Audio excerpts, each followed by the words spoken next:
네, 링크 그렇게 주시면 되고요. 봐달라고 하는 이제 글 링크를 이제 구체적으로 제가 또 여쭤보면 그때 구두상 얘기해 주시면 됩니다.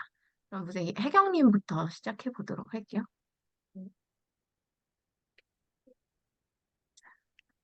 잠시 블로그를 키도록 하겠습니다. 네, 저는 진한 기수 하고 바로 이어서 또 하신 거죠? 네. 좋습니다. 우선 이번 하실 때는 좀 어려운 거나 달라졌을까요? 저번에 이제 코칭 받을 때, 네, 어, 좀 너무 학습적인 거 말고 어머님들이 봤을 때 좀 이렇게 확 끌리는 걸로 해보라고 하셔서 했는데, 이렇게 네, 하는 게 맞는지 궁금했고, 그리고 이제 제가 영어학원이니까 문법적으로 좀 그 안내를 좀 하고자 했는데, 그거는 설명할 때는 좀 괜찮았는데 이걸 글로 쓰자고 하니까 별로 재미가 없어 보이는 느낌이 들어서 그게 좀 고민이 되더라고요. 그리고 네, 다른 상권에 대해서도 제가 이렇게 다른 잡블로그가 많았었는데 이번에는 제가 있는 예천동에 있는 그런 상권들을 이용해서 글을 썼는데 네, 그런 글들에 대해서도 좀 어떤지 한번 여쭤보고 싶었어요.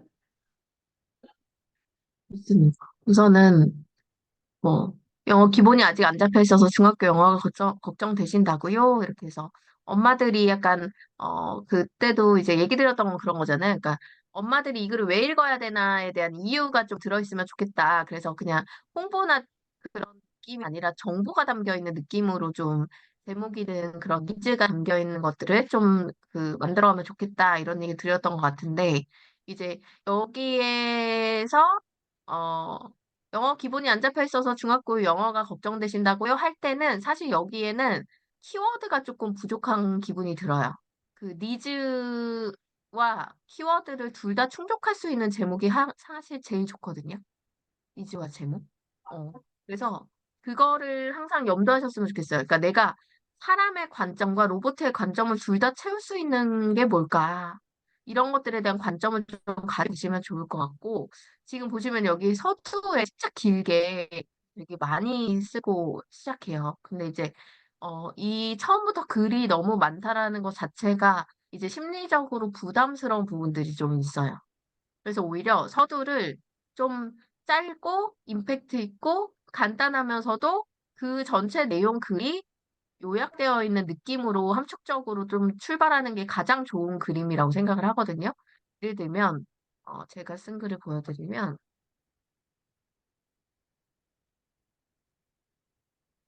예를 들면 제가 음,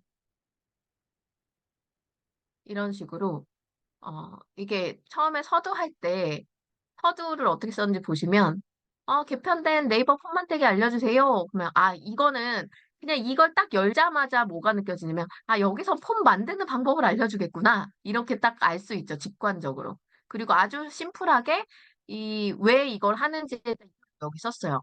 네이버 폼이 개편돼서 낯선 환경에 적응을 못하니까 알려주겠다. 여기에 이제 핵심적인 내용이 아주 짧지만 임팩트 있게 딱 들어갔고, 이제 사람들이 이거에 대해서 부담 없이 출발할 수 있는 어떤 약간 분위기를 유도한 거예요.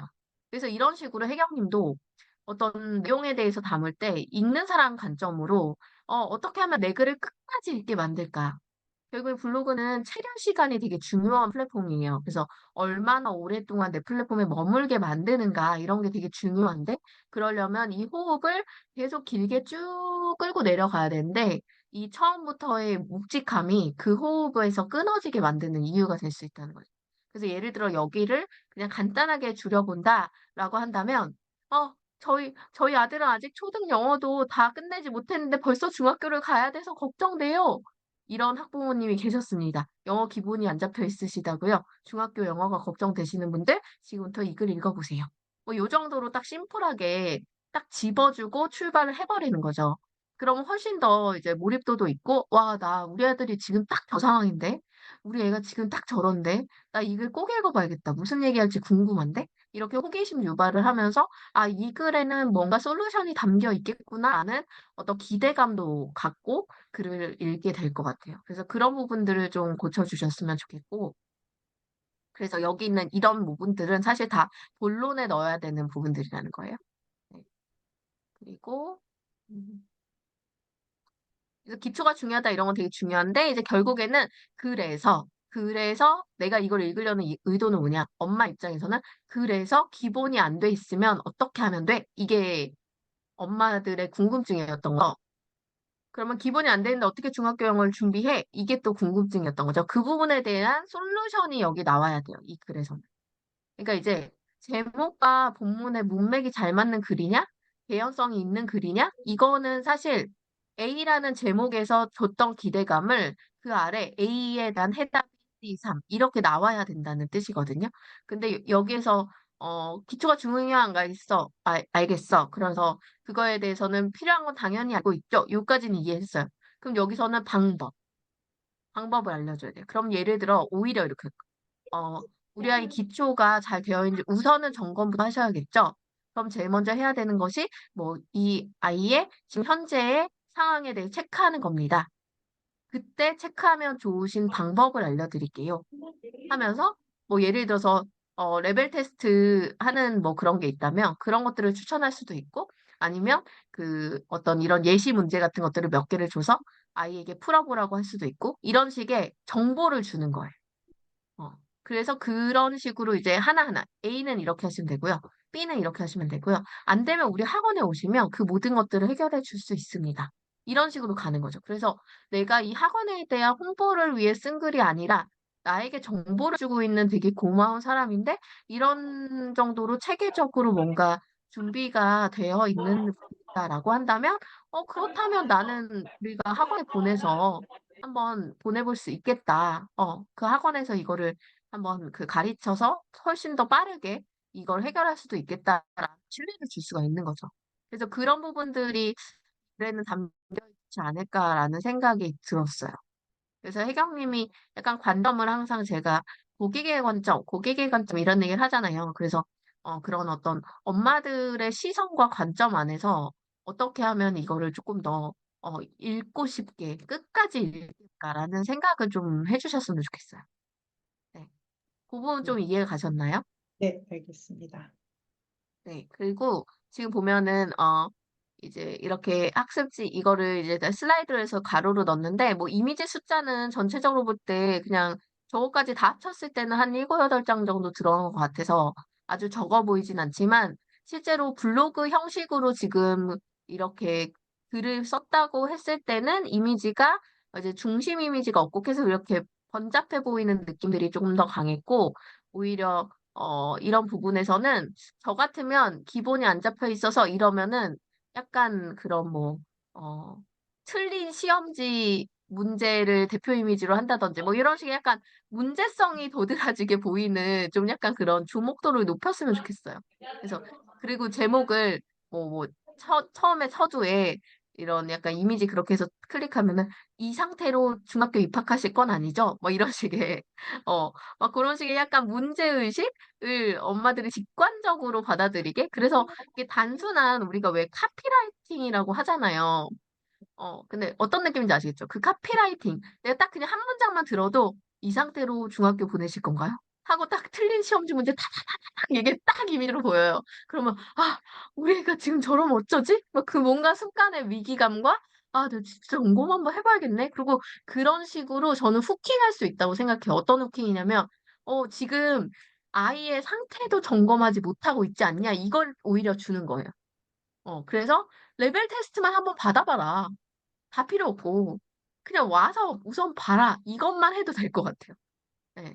그래서 그런 식의 어떤 혜경님은 그 관점을 가져가실 때 좀 이제 다양한 광고도 많이 보셨으면 좋겠어요. 그래서 카피라이팅도 이제 책이 되게 좋은 게 많거든요. 뭐 카피장 이런 것도 되게 좋은 책이고 이런 뭐 간다마산으로 무조건 팔리는 뭐 아예 안 보이나? 안 보이네. 이렇게 무조건 팔리는 카피 단어장 뭐 이런 책도 있고 그다음에 이제 카피 책이라고 또 한국 광고 하시는 분이 쓰신 책도 있고 이 카피 관련돼서는 진짜 사례가 많아요. 그래서 그런 것들을 좀 많이 참고하시면 이제 상업적인 글 쓰실 때는 좀 도움이 많이 되지 않을까. 그리고 여기도 보면은 요 대표 이미지 같은 것도 지금 반복적으로 좀 대표 이미지를 계속 쓰시잖아요. 이런 것들이 결국에는 중복 이미지란 말이에요. 그래서 전체적으로 블로그에는 그렇게 좋은 영향을 주지 않는다. 그런 것도 잘 알고 계시면서 이런 이미지 같은 거 계속적으로 변경해 주시는 거를 좀 적극적으로 해주시면 좋겠고, 그리고 이제 볼 때 이제 이미지가 들락날락거린단 말이에요. 그러니까 그게 무슨 뜻이냐면 얘는 폭이 좁고 얘는 넓고 또 여기는 좁고 좁고 좁고 넓고 이런 식으로 왔다 갔다 하죠. 근데 이렇게 보면은 이렇게 이 폭을 맞춰서 쓴 글들은 되게 안정적으로 보이잖아요. 그죠? 근데 이게 폭이 안 맞춰져 있고 들락날락 거리는 순간 이제 지저분하게 보이는 부분들이 있단 말이에요. 그래서 그런 부분들을 좀 고려하셔가지고 그게 또 하나의 가독성이에요. 그러니까 음, 내가 글에 집중하게 만들어야 되는데 여기서 계속 들락날락 들락날락 이렇게 돼버리면 뭔가 이렇게 산만해 보이는 느낌이 든다는 거죠. 그래서 그거 하실 때에는 이제 방법이 다 있는데 되게 쉬운 방법이 있거든요. 예를 들어서 내가 글쓰기 이렇게 누르시고 들어가시면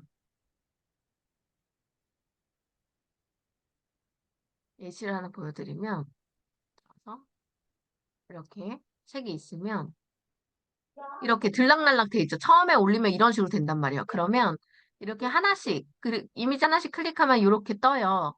여기에 요 가운데 거 누르시면 돼요. 가운데. 그래서 이렇게 한 장일 때 가운데 거 누르면 이렇게 두 장일 때 가운데 요것도 또 가운데 이런 식으로 합치면 위에부터 쭉 나열이 일렬적으로 되죠. 일률적으로. 요렇게 만드시는 걸 해서 하시면 훨씬 더 깔끔한 블로그를 유지하실 수 있지 않을까 생각이 듭니다. 네. 블로그에 대한 어떤 질문도 있으실까요? 아까 저희 대표님께서 말씀하신 것처럼 이렇게 해서 보내실 건 아니죠는 아니까진 아니지만 그렇게 비슷하게 좀 할 생각이 있었는데 그 아이가 볼 것 같은 생각이 드는 거예요. 이거 어떻게 하다가. 그래서 아, 그게 네, 고민이 돼서 그냥 이렇게 올린 거였거든요. 아, 그게 직접적인 근데 아이들이 여기 블로그로 올까요? 그럴까요? 오진 않을 것 같긴 한데, 그죠? 네, 근데 뭐, 아니면 이번 학년 말고 전 학년, 네. 졸업한 아이들, 뭐 이런 것들의 사례들을 좀 잘 활용하시면 좋지 않을까. 아, 아, 아니면은 좀 약간 그런 걸 하나 그냥 예시로 만들어도 될 것 같아요. 꼭 그게 진짜 사례가 아니어도 그런 느낌을 주려고 사례를 만들 수도 있는 거니까. 그래서 그런 것들도 조금 신경 쓰실 수 있는 부분이긴 하지만, 어쨌든 엄마들한테 왜 이 글을 봐야 돼라는 위기감과 뭔가 이제 진짜 여기를 한번 가봐야겠다 이런 약간 마음의 후킹이 일어나는 요소들이 좀 존재해야 저는 발이 떨어질 것 같아요. 그래서 그런 부분들이 조금 더 좀 명확하게 보여질 수 있는 드러나는 방법을 쓰면 좋지 않을까 생각이 듭니다. 네. 감사합니다. 그리고 고생하셨습니다. 이 같은 이미지를 썼던 이유는 이게 네. 지금 이렇게 같은 비슷한 유형의 네. 그거여서 공통적으로 하면 좋지 않을까 싶어서 그렇게 했는데 이미지는 바꿔야 되겠. 그때 방법을 알려드릴게요. 네. 그때 이렇게 하시면 절대 큰일 나고, 어떻게 하시면 되냐면, 제가 그거는 여기 예시가 아주 잘 되어 있는데, 아이고, 혹시 그럼 바꿔야 할까요? 무조건 바꾸는데, 지금은 사실 뭐 저렇게 해놓은 거는 괜찮아요. 근데, 예를 들면 제가 예시를 보여드릴게요. 예를 들면 이런 건데, 똑같이 보여주고 싶은 거잖아요. 근데 이렇게. 이게 지금 보면은 다 똑같은 건데 이렇게 다 바꿨거든요. 배경은. 여기 보면 이렇게. 똑같은 패턴이죠. 네. 근데 뒤에 이미지를 계속 교체했죠. 그죠? 네, 네. 이런, 그래서 커버를 만드실 때는 이런 식으로 하시면 돼요. 저렇게 하면 이제 그 중복 이미지도 걸리지 않으면서도 이제 나의 디자인 패턴을 유지할 수 있으니까 훨씬 더 좋은 방법이죠. 그래서 뭐 예를 들면 옛날에 했던 것도 보여드리면 이런 식으로 이렇게 이런 패턴 있죠. 이런 식으로 디자인을 딱 만들고 이 안에 내용만 바꾸는 거예요. 이 안에 내용. 네. 그렇게 해가지고 계속적으로 이제 변경해주는 그런 음, 역할을 하면 훨씬 더 좋을 것 같다는 생각이 듭니다. 네, 알겠습니다. 네. 감사합니다. 수고하셨습니다. 감사합니다. 네. 우리 선영님? 네, 저는 제가 사실 블로그 이거 새로 해가지고, 네. 아직 글이 많진 않고 거의 블로그 챌린지 했던 게 거의 다 한 것 네, 같아요, 뭐예요? 글쓰기. 네. 이거는 왜 새로 만드셨어요?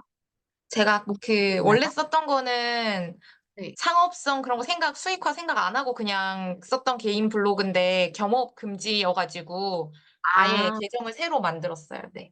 아, 아. 음, 그래서 야, 제가 좀 전체 공개로 글을 쓴 게 거의 약간 좀 잘 익숙하지 않아가지고 제가 네. 앞에 코칭도 들으면서 생각하고 스스로도 생각했는데 글을 너무 많이 조금 썼지 않나. 일기처럼 구구절절 쓴 건 좀 있는 것 같아요. 음, 한번 볼게요.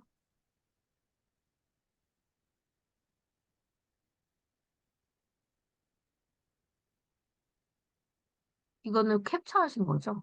네, 제가 노션에 쓰고 노션을 캡처해서 올렸어요. 음,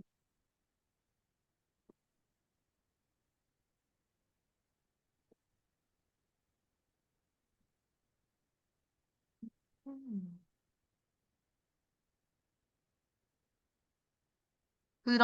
이렇게 쓰는 원래 습관이 있으신 거죠? 중요한 문구를 쓰고 그거에 대한 생각. 중요한 문구 쓰고 네, 그거에 대한 생각. 음, 근데 좀 내용이 너무 많아지더라고요. 쓰다 보니까. 그쵸. 그러니까 이제 리뷰는 사실 그 책 리뷰는 특히 그래요. 책 리뷰는, 뭐라고 생각하면 되냐면, 줄거리 정리가 아니다. 음, 그러니까 이게 되게 중요한 관점인데요. 어, 책의 줄거리는 어디서든 누구든 쓸 수 있다고 생각을 해요.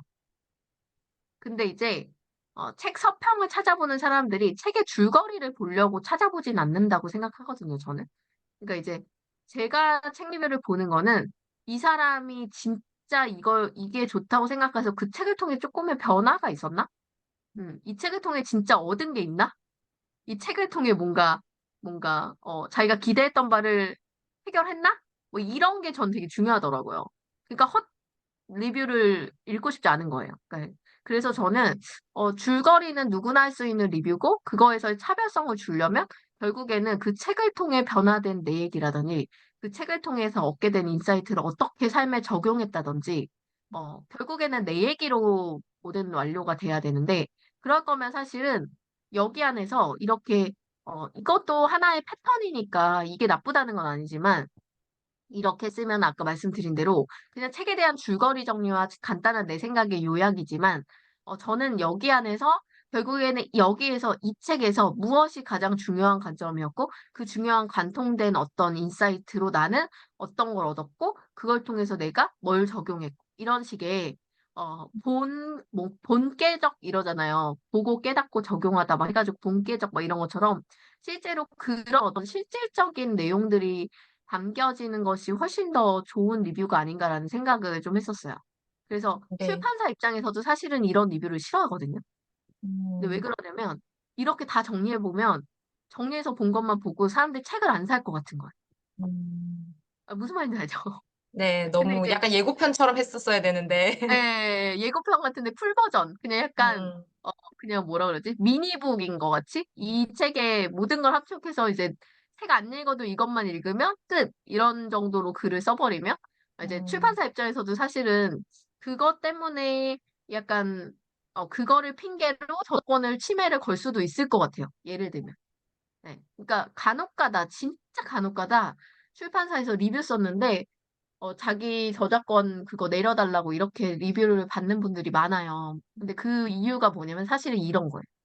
너무 많이 노출하고 너무 많이 리뷰하고 너무 중요한 정보, 핵심적인 책 있는 정보라서 그게 우리한테는 되게 마케팅적 소스였고 되게 중요한 핵심 자료인데 블로거들이나 유튜버들이 그 핵심만 뽑아다가 자꾸 노출을 너무 과하게 했던 경우 그런 경우는 이제 작가들이 나서서 블로거 찾아가서 글 이거 너무 많이 저거됐으니까 내려달라 뭐 이런 경우도 있고 실제로 있거든요. 그래서 근데 이제 저는 읽는 사람 입장에서는 그걸 원하는 사람도 분명히 있다고는 생각해요.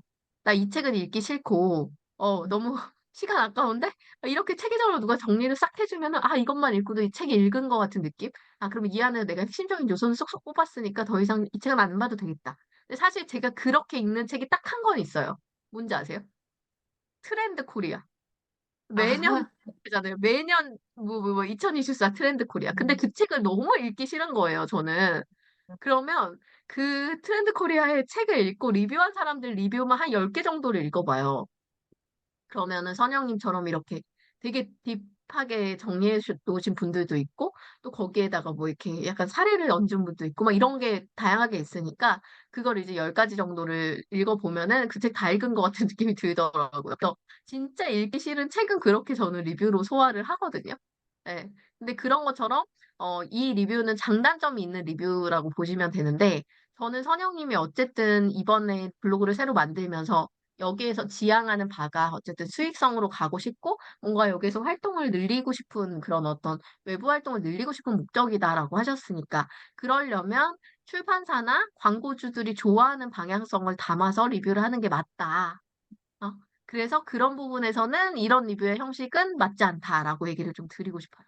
그래서 글 자체를 못 쓰거나 뭐 이래 뭐 이렇게 어 이런 약간 디자인적인 뭔가 약간 가독성이라든지 뭐 이런 부분에서 되게 깨끗하게 잘 맞추시고 정리도 잘하시는 성격인 것 같고 글도 뭐 지속적으로 이렇게 써보신 분인 것 같고 이런 거에 대해서 전혀 문제가 없을 것 같은데 오히려 그런 너무나 그런 부분들이 이제 오히려 노가 되는 마이너스가 되는 그런 요소가 될 수 있다라는 거 얘기 드리고 싶고, 실제로 이렇게 목차를 이렇게 다 정리하는 게 소챕터까지 다 정리해 놓은 거, 이런 것 또한 뭔가 어떻게 보면은 출판사 입장에서는 너무나 큰 유출로 생각될 수 있는 요소? 그런 것들을 네. 조금씩은 예, 고민을 좀 해보셨으면 좋겠어요. 그래서 그거 있고, 그 다음에 뒤에 글감이랑 다 담으셔서 그런 것들은 잘 잡아주셨고, 어, 결국에는 우리가 리뷰라는 거는 블로그를 읽을 때 그 블로그화 되어 있는가? 이런 게 또 중요한 요소잖아요. 근데 여기서는 이제 요런 이미지 같은 게 전부 다 캡처하시고서 다운받다 보니까 전부 다 이미지가 작은 걸 가지고 와서 억지로 크게 늘려가지고 깨졌어요. 이럴 네. 바에는 작게 넣는 게 맞다. 예. 음, 얘도 지금 다 작은 거를 올려가지고 다 깨졌거든요. 그러니까 이제 어, 아까 전에 제가 바로 앞전 코팅에서는 사이즈를 다 맞춰서 균일하게 되도록 해주세요라고 했지만, 지금 같은 경우는 이렇게 화질이 받쳐주지 않는 이미지들은 그렇게 넣는 것보다는 차라리 작게 넣어서 확실하게 그렇게 정리해주는 게 좋고, 차라리 이런 거 있죠. 이런 거는 파일로 첨부하는 것도 방법일 것 같아요. 파일. 어. 아, 그래서 이제 정리한 거, 뭐 이런 거는요? 네네네. 너무, 그래서 제가 노션 보면서 정리한 주요 내용, 이런 식으로 정리한 음, 게 있는데요 하면서 약간 작게 캡처한 형식으로 미리 보이게 형식으로 보여주고, 요거에 대한 음, 자료를 제대로 받아보고 싶으신 분은 저한테 댓글 달아주시면 제가 비밀 댓글로 뭐 예를 들어서 노션 링크 보내드리겠습니다. 이런 식으로 약간 음, 팬들이랑 소통하면서 그 자료를 무기로 사용할 수 있게 하는 것도 방법인 것 같아요. 하지만 네. 이렇게 해서 하는 거는 사실은 의미는 없다. 그, 그래서 그런 거 생각해 주시면 돼요. 예를 들어 저 같은 경우는 저도 책 리뷰를 하잖아요. 네. 예를 들면 저는 책 리뷰를 진짜 제 얘기를 많이 하거든요. 제 얘기를. 음, 그래서 사실 책 얘기를 하는 거야. 네 얘기를 하고 싶은 거야. 막 이런 이런 정도로 저는 책 리뷰를 써요. 근데 그 이유가 뭐냐면 결국에는 이 사람들은 책 내용을 내가 번복하는 거를 또 읽을 이유가 있나? 그게 이제 저의 관점인 거예요. 그러니까 책에 있는 얘기 똑같이 해봤자 다른 사람들 리뷰에서 똑같이 볼 수 있는 얘기를 내가 또 해서 이 사람에게 괜히 시간 낭비를 시키는 거는 이유가 없잖아. 이런 생각을 하는 거죠. 그래서 내가 내 얘기를 하는 거지. 내가 이거를 이 책을 왜 소개하냐면, 나 이거 보고 소름 돋았거든요. 너무 똑같은 인생을 살고 있어서. 이런 식의 약간, 왜 내가 그랬는지에 대한 어떤 동기를 쓰고, 그 다음에, 이 사람은 어떤 사람인지에 대해서, 저는 이렇게 저자 소개. 그러니까, 책에 대한 호기심을 가질 때 저자에 대한 소개도 되게 중요하거든요. 어떤 사람이 쓴 책이라서. 그래서 저는 책을 쓸 때 약간 흐름이 그래요. 내가 왜 이 책을 선택했고, 나는 왜 이 부분에서 이 사람들한테 이걸 추천하려고 하는지, 이런 약간 이유를 쓰고, 그 다음에 이제 저자가 어떤 사람인데, 그 사람이, 뭐 때문에 이걸 읽을 만한 가치가 있는지에 대한 부분을 또 쓰고, 그 다음에 이제 목차를 보여주는 것도 저는 이런 식으로 이게 보여주거든요. 근데 목차 안에서, 이제 보여주는 거는 책을 살 때 사람들이 제일 많이 보는 게 그거예요. 표지, 저자 소개, 목차, 그 다음에 프롤로그. 뭐 더 많이 본다면 에필로그까지.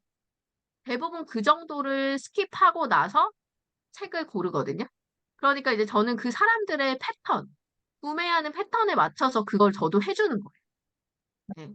그리고 여기서 특히 좋았던 점에 대한 어떤 강점 포인트를 몇 개 띵, 띵, 띵 이렇게 잡아줘요.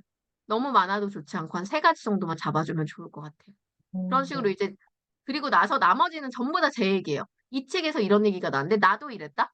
이 책에서 이런 얘기가 나왔는데 나는 그게 아니라고 생각해. 뭐 이런 식의 나의 관점을 책과 동일한 거, 책과 완전히 다른 거, 이런 거를 책에서 이렇게 계속 풀어내는 거죠. 그래서 이런 책을 읽었더니 나는 이거랑 생각이 달랐는데 저자가 이렇게 얘기하고 나서 보니까 그것도 되게 괜찮은 생각이었어. 그래서 나 이 책 보고 조금 생각의 변화가 있었어. 뭐 이런 얘기를 할 수도 있는 거고. 그런 식으로 내 얘기, 남의 얘기. 그리고 여기 보면은 이런 거. 그리고 나서 이걸 봤는데 이제 최신성을 또 집어든 거죠. 최신성은 뭐냐면 이런 짤이 있었어요. 그러니까 인스타그램에서 내가 돌아다니는 짤을 봤는데 그 짤에서 이제 나이가 들어서 열정이 사라지는 게 아니라 열정이 사라져서 나이가 드는 것이다. 뭐 이런 그 짤이 있었는데 이걸 봤을 때 이 사람에 대한 얘기를 봤을 때 느껴진 게 이 책에서 나오는 그 도전에 대한 얘기와 연결성이 너무 좋았다. 그래서 그거에 대해서 더 공감이 됐다. 이런 식으로 약간 어 그냥 책에 대한 얘기만 하는 것이 아니라 거기에 나의 생각, 내가 봤던 다른 것에서의 연결성 뭐 이런 거를 계속 갖다 붙이면서 뭔가 책 리뷰지만 되게 생생하게 이렇게 느껴지는 느낌으로 책을 리뷰하거든요. 그래서 제 책 리뷰는 보면은 그냥 제 스토리를 읽는 것 같기도 하고, 뭐 이렇게 딱 관점이, 이제 나의 시선을 확실히 들고 책을 쓰니까, 리뷰를 쓰니까, 내가 책 리뷰를 봤지만, 책에 대해 생각도 나지만, 나라는 사람은 어떤 사람이구나라는 걸 알고 가끔 만드는 거죠. 어차피 저는 저를 브랜딩하는 사람이니까 저를 드러내는 것이 항상 되게 중요한 포인트잖아요. 그러니까 저를 드러내면서 책을 어떻게 보면은 도구로 쓰는 거죠. 어. 근데 선영님의 리뷰는 책이 정리되어 있는 아주 잘 정리된 생각 정리 같은 느낌인 거예요. 네, 그래서 그런 리뷰는 너무나 많은 사람들이 동등하게 쓰고 있다. 동일하게 쓰고 있다. 그렇기 때문에 그걸 바꿔주면 좋겠다. 이게 제 생각입니다. 그리고 또 질문 하나 받아볼까요? 책 리뷰할 때 저번에 그 맨발 걷기에 그거 참여하면서 느낀 거였는데, 그때 네. 영상을 넣으라고 하셔서 저는 책 리뷰하면서 영상을 넣어본 적이 없었는데, 그때 네. 처음으로 고민하게 됐어요. 그러면 책 리뷰에서 어떻게 영상을 넣을까 해서 저는 네. 읽는 거, 제가 그냥 읽는 거를 영상으로 찍어서 그냥 좋아요. 올렸거든요. 그런 네. 식도 괜찮은지, 뭐 한 주 쪽 정도 읽는 거를 아주 인상 좋아요. 깊었던. 네. 그러니까 음. 사실 이거 영상을 넣으라고 했던 거는 사실은 뭐냐면요. 그러니까 저희 플랫폼의 특징은 사실 정성스러운 리뷰거든요. 저희 플랫폼의 특징은. 근데 그 정성스러운 리뷰에서 어쨌든 이 정성을 보여줄 수 있는 것들에 뭐 여러 가지 방법들이 있지만 이제 사실 영상으로 그 블로그를 하는 사람이 지금까지도 많지 않아요. 그러니까 블로그는 글 중심 채널이다 보니까. 그래서 영상을 넣으면 내가 지수가 아주 낮고 노출이 잘 안 되는 블로그여도 영상을 넣으면 상위에 가 있는 경우들이 아주 많습니다. 그래서 그 노출의 효과를 조금 더 높이기 위해서 영상을 넣으라는 것도 있고, 우리 플랫폼의 사람들의 어떤 정성과 약간 이렇게 뭔가 진정성을 보여줄 수 있는 부분들에서, 이렇게 영상까지 다 신경 써서 넣어주시는 곳이네, 라는 것을 보여주기 위한 전략도 있어요. 근데 개인적으로 우리에게 좋은 건 아까 말씀드렸듯이, 블로그에 같은 경우는 사람들이 대부분 영상을 안 넣기 때문에, 예를 들어서 왼발 벗기, 뭐, 제목이 뭐였죠? 뭐가 뭐가 맞는 거죠? 맞는 거죠? 예를 들어 이렇게 하면 그냥 이게 블로그 탭, 카페 탭, 이미지 탭 뭐 이렇게 있고 동영상 탭 있죠. 이게 동영상 탭을 들어가 보면 이런 식으로 이제 블로그에서 온 영상들이 여기 다 떠요. 이거 되게 놀랍게도 이거 클릭해보면 다 거의 저희가 한 거예요. 저희 사람들이. 이게 다 저희가 갔을 때 한 20명 정도 가셔서 같이 리뷰를 했거든요. 그분들이 쓰신 블로그가 여기 다 있어요. 근데 이게 되게 큰 효과를 주는 거죠. 왜냐면 이분들 각각의 블로그를 가보면 실제로 이분이 들어서 블로그가 글을 몇 개나 썼는지 볼게요. 이분이 영향력이 큰 블로그가 아닐 거예요. 150개밖에 안 쓴 분이죠. 초짜 블로그예요. 이제 막 시작하신. 근데 어때요? 지금 봤을 때 어떻게 됐죠? 상위 노출 두 번째 있었죠. 네. 이런 효과를 주는 거예요. 그래서 선영님이 이제 리뷰를 하고 이런 거 하실 때 이제 아직 시작하신 단계라서 지수가 낮으니까 가능하면은 블로그에 영상을 조금만 소스라도 넣을 수 있는 부분들이 있다면 적극적으로 좀 활용하시는 것도 초기 단계에서 되게 중요한 요소고 저는 나중에 가서도 중요하다고 생각하는 요소는 뭐냐면 결국에는 그 플랫폼의 방향성이거든요. 블로그는 구글을 이기고 싶어 해요. 결론적으로는. 그 우리나라 국내에서 구글을 이기고 싶어 하죠. 근데 하지만 이길 수 없어요. 왜냐, 유튜브가 있잖아요. 근데 네이버의 방향성에서는 비디오 쪽에서도 영향력을 갖고 싶어서 오만 노력을 다 해요. 블로그에 모먼트 생겼죠. 쇼폼 플랫폼 생겼죠. 그리고 블로그에 네이버 TV에 이제 블로거들이 뭐 활동하면 광고를 주겠다 막 이런 이슈도 막 있었어요, 한동안. 그런 식으로 이제 비디오 로그로서 가려고 하는 그런 추세를 계속 가져가거든요. 물론 그 발표는 했었지만 실패해요. 실패했거든요. 결론을 보면 실패했지만 그런 방향성을 계속 가지고 간다는 건 뭐냐? 결국에는 영상 소스가 어느 정도 이 플랫폼 네이버에 이제 계속적으로 확보되는 걸 원한다는 뜻이에요. 그래서 플랫폼에 원하는 방향성에 맞춰서 우리가 블로그를, 영상을 적극적으로 좀 어느 정도, 하나 정도, 저는 많이 넣으라고는 안 해요. 한두 개 정도, 최대로. 그렇게 활용하는 거는 그 블로그 성장에는 도움이 되는 구조다. 그렇게 생각하시면 됩니다. 네. 감사합니다.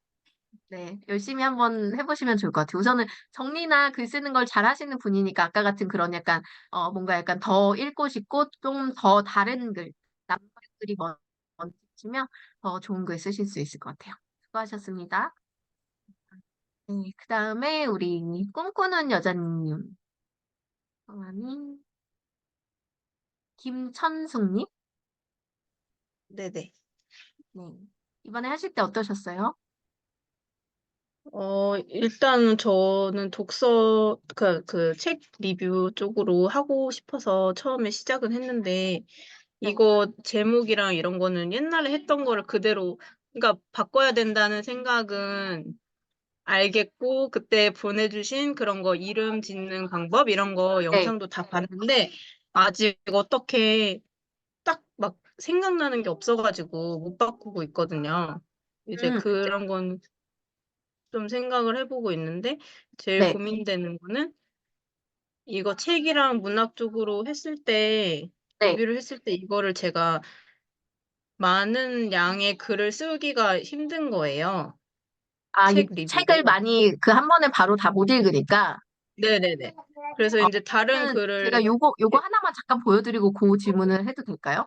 그러니까 네, GPT 좀 활용해 보시는 분들 있을지 모르겠는데, 또 챗GPT에서 보시면요, 여러분, 이름 지을 때 되게 도움이 많이 되시거든요.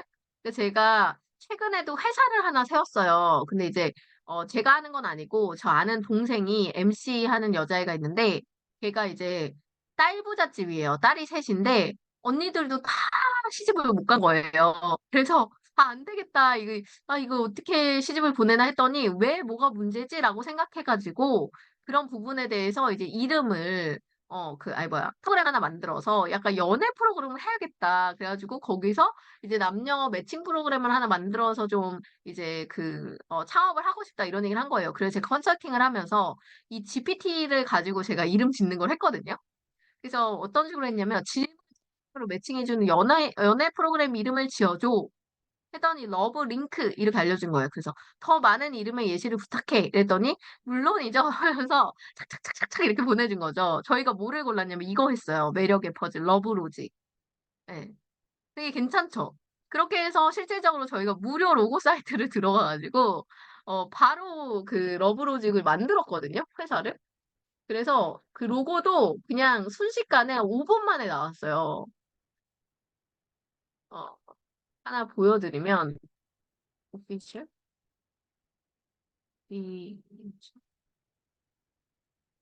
아직 뭐 게시물은 안 올렸지만,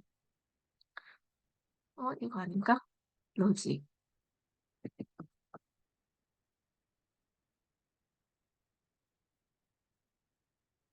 못 찾겠네요. 어쨌든 인스타그램 계정을 만들었는데, 이렇게 이제 했던 그 근거가 뭐였냐면, 이런 식으로. 예를 들면 천숙님이, 뭐지? 책, 나이가 혹시 어떻게 되세요? 30대 중반이요. 30대 중반. 네네. 30대 중반 여자가 책에 대한 블로그를 운영하,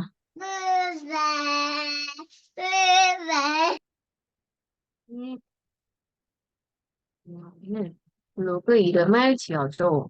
이런 식으로 이제 하면, 이런 식으로 이제 이름이 다 나와요. 너무 신기하죠? 어. 더 많은 이름의 예시를 뭐였죠? 네. 이런 식으로, 네.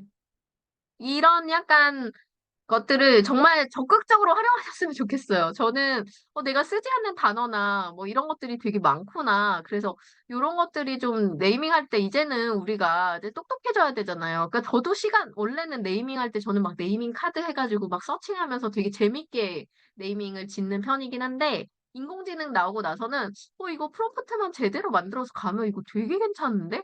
하면서 이제 막 만들어냈었거든요. 그래서 이런 부분들 적극적으로 활용하시면 좋겠다라는 생각이 들어서 꼭 보여드리고 싶었어요. 나중에 한번 체크해보세요. 네, 그리고 또 진짜 하나 질문이 감사합니다. 뭐였죠? 네네네. 그리고 또 질문 하나가 뭐였죠? 그래서 이제 책에 대한 내용을 많이 못 쓰니까 이제 다른 내용들을 자주 쓰게 되는데 네. 그러다 보니까 이제 이거를 주제로 잡고 가는 게 맞는지에 대해서 저는 고민이 많이 되더라고요. 근데 저는 이제, 이렇게 생각해요. 그러니까, 우리가 지금 가지고 있는 알고리즘 자체가 그 주제의 전문성과 카테고리의 집중도를 되게 크게 버기는 해요. 근데 하지만 우리가, 일반 그냥 블로거로서는 사실 한 가지 주제만으로 글을 쓰는 건 쉽지가 않아요. 제가 제안 드리는 건 뭐냐면, 적어도 60%의 정확한 비중을 유지하자. 그러니까 책이면 책문화 카테고리에 적어도 60% 확실히 유지하자. 이게 되게 중요하거든요. 요즘 이거는 이제 전체적으로 제가 코칭 드리면 불덱스라는 사이트가 생겼어요. 불덱스. 근데 이게 이제 요즘 좀 되게 유행인데 불덱스에서 이런 식으로 본인의 아이디를 집어넣어요. 예를 들어서 이렇게 넣고 검색을 누르면 여기 이제 주제 지수 같은 것들이 이런 게 나와요. 이런 식으로. 그래서 여기에 주제에서 내가 어떤 식으로 글을 쓰고 있는지 이렇게 분석을 해서 주제 카테고리 분류된 것들로 이렇게 나오는데 여기 보면 지금 본인은 맛집 블로거예요. 음. 책은 지금 25개밖에 없어. 나는 책 블로그를 하고 싶은데 이게 팩트라는 거죠. 뭔 말인지 아시겠죠? 그러니까 그러니까 내가 생각하는 나와 객관적인 지표는 완전히 달라요. 그럼 얘는 나를 뭐라고 생각하냐면, 이 사람은 맛집 블로거구나. 이렇게 생각해요. 그러면 최적화 수치가 떨어질 수밖에 없죠. 어. 주제의 집중도가 떨어지니까. 어. 그래서 그런 부분들을 생각해서 현실적으로 내가 어디 블로거인가. 근데 내가 만약에 책으로 나는 블로그를 하고 싶어. 그러면 아까 말씀드렸듯이 방법을 찾아야 돼요. 책으로 하고 싶은데 책을 그렇게나 많이 읽을 수는 없기 때문에 그렇게 매일 책으로 리뷰를 할 수는 없어. 그러면 여러 가지 방법이 있는데 이런 게 가능해요. 우선은 한 편을 꼭 하나의 글로 쓰지 않겠다라고 생각하는 관점이에요. 그래서 읽은 부분까지의 리뷰 중에 가장 좋았던 포인트만 잘라서 리뷰하는 방법이 있죠. 음, 시리즈로. 예를 들면 제가 최근에 봤던 책이 뭐가 있었냐면 저도 요즘 이제 나 책으로 리뷰 좀 제대로 해볼까 이런 생각이 조금 들어가지고 유튜브 하면서 이제 비디오 서평 같은 걸 했어요. 그러면 이제 이게 시리즈거든요. 시리즈인데 어, 얘가 한 책을 3권으로 리뷰한 거예요. 일어나자마자 45분 전에 해야 하는 일, 그리고 이런 거, 약간 후킹이죠. 일어나자마자 폰만 쳐다보고 있다고요? 약간 후킹 있죠. 여기서 움찔움찔 하실 거예요. 나도 그러고 있는데 도대체 뭔 얘기를 하려고 하나. 그 다음에 이제 쓰는 거죠. 나도 그랬다. 근데 이 책 읽고 이제 생각이 바뀌었다. 그래서 여기에서 나의 의식과 뭐 자기 방어하기 전에 무방비 상태의 자아를 만나서 가장 먼저 떠오르는 세 개를 적는 걸 해보자. 그걸 해보면 창조성을 깨어나다고 한다 하면서 간단한 비디오 서평을 이제 쓴 거예요. 근데 이게 책 한 권이 아티스트 웨이라는 책의 첫 번째 파트를 쓴 거죠. 그러면 그 다음에 뭐예요? 두 번째 파트. 두 번째 파트에서는 두 번째. 노는 게 제일 좋아하는 사람. 난데? 또 이러면서 읽겠죠. 그러면, 노는 게 제일 좋은 사람 많죠? 근데 노는 거에도 명목이 필요하대요. 오늘 그 답을 드리겠습니다. 하면서 또 이 똑같은 책에서 두 번째로 중요하다고 했던 일주일에 하루 노는 날을 만들어라. 그리고 거기에서 인사이트를 이제 깨워라. 이게 이제 두 번째 파트였어요. 이런 식으로 한 권의 책을 제가 3개 리뷰를 했어요. 저도 한 권의 책을 뭐 하루에 읽고 뭐 2시간에 읽고 이럴 때도 있지만 어떨 때는 한 권의 책이 일주일이 잡힐 때도 있단 말이에요. 그러면 서평을 계속 쓸 수 없으니까 그때는 거기서 포인트만 잡아서 리뷰를 들어가는 거죠. 그래서 선생님이 이제 관점을 바꾸시면 돼요. 나는 책 리뷰가 정말 되고 싶어. 라고 하면 책의 리뷰를 쓰는 것의 중심점을, 카테고리의 메인의 중심점을 60% 이상 둔다라고 확실히 가져가시고, 그러면 월간으로 비율을 떴을 때 내가 20일을 뭐 30일에 매일 글을 써. 그러면 거기에서 내가 적어도 그 뭐 퍼센테이지로 해야 되니까 뭐 예를 들어 한 20개 가까이 글을 쓰겠다. 뭐 이런 식으로 약간 목표를 두는 거죠. 그러면 그 20개를 하면 내가 그럼 책을 몇 권 정도 읽을 수 있을까? 이거에 그냥 사로잡히지 말고 그때그때 그 떠오르는 읽은 부분에 대한 인사이트만 공유하셔도 되고요. 완독을 하셨으면 그 완독에 대한 리뷰를 쓰셔도 되고요. 또는 여러 가지 책을 읽었던 것 중에 그 책들의 공통점을 뽑아서 쓰셔도 돼요. 예를 들면 뭐 이런 것도 돼요. 4월에 읽은 책 그 요약 정리 이런 식으로 하나의 글을 발행해도 된다는 거죠. 그런 식으로 내가 목표가 세워지면 그다음부터는 방법을 찾으면 되는 거거든요. 네, 그래서 그렇게 가시는 게 좋지 않나. 그리고 지금은 카테고리가 너무 난잡해졌어요. 이제 지금 이 블로그 보면은 한 10년 정도 운영한 사람 블로그 카테고리거든요. 느낌이.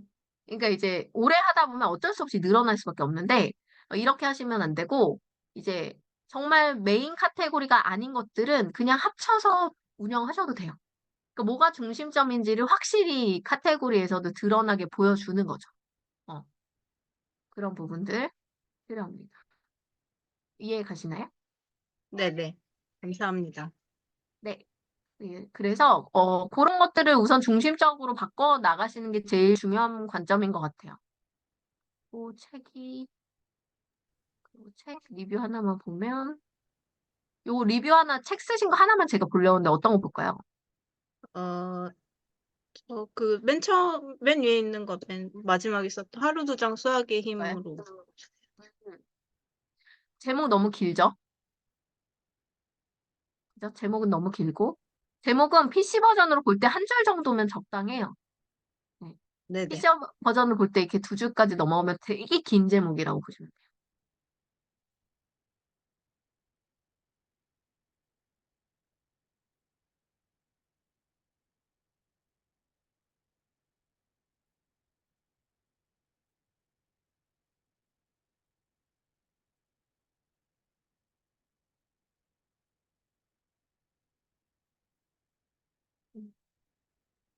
지금도 보시면은 천숙님은 리뷰에 문제가 없어요. 그냥 아주 일반적으로 그 리뷰를 쓰시는 분들의 수준을 이제 적당히 유지하시면서 글을 잘 쓰시는 편이에요. 그래서 이렇게 가시는 거는 아까 말씀드렸듯이 기본적인 책 블로그로 가는 데는 전혀 문제 없는 수준이지만 이제 차별성 부분에서는 부족하다고 보여질 수밖에 없는 거죠. 그러니까 우리가 예를 들어서 일반 책 블로그나 서평이나 이렇게 협찬을 받기에는 전혀 부족함이 없는 너무 잘하고 계신 수준인데 예를 들어서 내가 이렇게 운영해서 인플루언서로는 못 가요.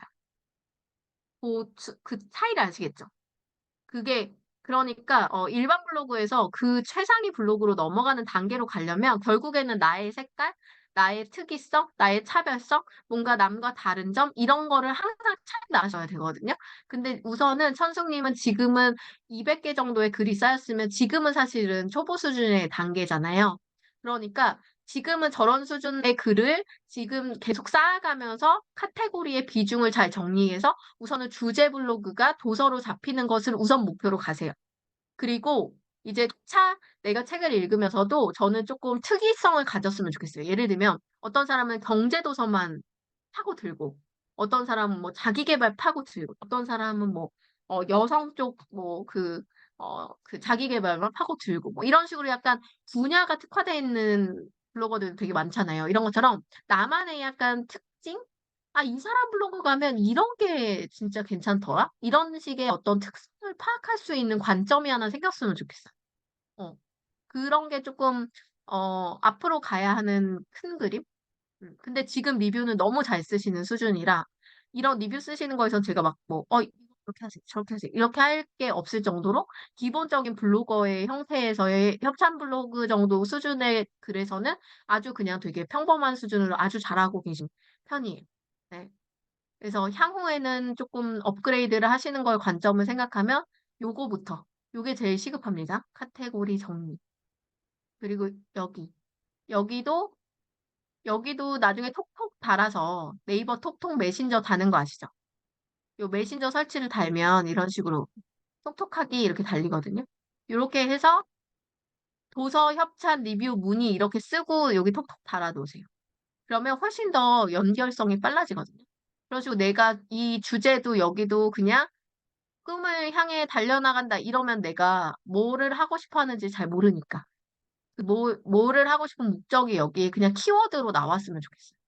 진정한 자유 아니라 뭐 예를 들면 경제적 자유와 책을 통한 미래를 뭐 그려나가는 뭐 이런 식의 약간 뭐 구체성 있는 언어가 들어가면 아, 이 사람이 이런 걸 위해서 하는구나 이런 생각을 할 수 있지 않을까 생각이 듭니다. 네, 감사합니다. 오늘 네. 진짜 필요한 내용 너무 많이 말씀해 아, 주셔가지고 진짜요? 도움 많이 아유, 됐어요. 네, 아유, 고맙습니다. 감사합니다. 네, 수고하셨습니다. 혹시 그 바로 다음 분이 원래 리즈님이신데요. 리즈님. 근데 저희 그 아이 때문에 조금 먼저 가셔야 되는 분이 있어가지고 혹시 쓰고 뱉다님 먼저 하고 리즈 거 해드려도 될까요? 제가 좀 양해를 구해야 될 것 같습니다. 혹시 리즈님 계신가요? 아, 네. 해주셔서 너무 감사합니다. 그럼 쓰고 뱉다님 혹시 그 리뷰면 어, 봐야 거기로 연결해서 들어갈 수 있거든요. 해주시면 감사하겠습니다.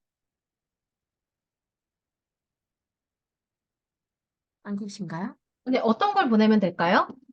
블로그 링크 아, 네, 어떻게, 를 올려주시면 됩니다. 어디다, 여기다 올릴까요? 채팅창이에요. 지금 아, 줌에 여기 네. 화면 클릭하면 그 채팅창 올리는 게 나올 거거든요. 네네네. 근데, 잠깐만요. 아니면 블로그 그냥 주소를 알려주시면 될 것 같아요. 제가 네, 친구들 블로그 주소 알려드릴게요. 라이트, 그리고 이거 찍 긋고, 그, 라이트 아, 라이트 제가 그냥 여기다 찍을게요. 네 라이트 LIGHT를 말씀하시는 거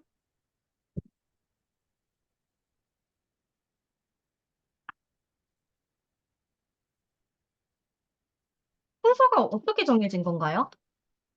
오신 순서대로 링크를 올려주셨어요. 아까 근데 제가 네. 그 명예전당에 있는 주소에서 계속 대기를 했어요. 그래서 늦게 왔나 봐요. 아, 그러셨어요? 제가 주소를 잘못 보냈더라고요. 날짜가 만료된 날짜를 보내가지고 새로 올려드렸는데 나중에 보셨나? 죄송합니다. 우선은 라이트 레딧 나오시구나. 보고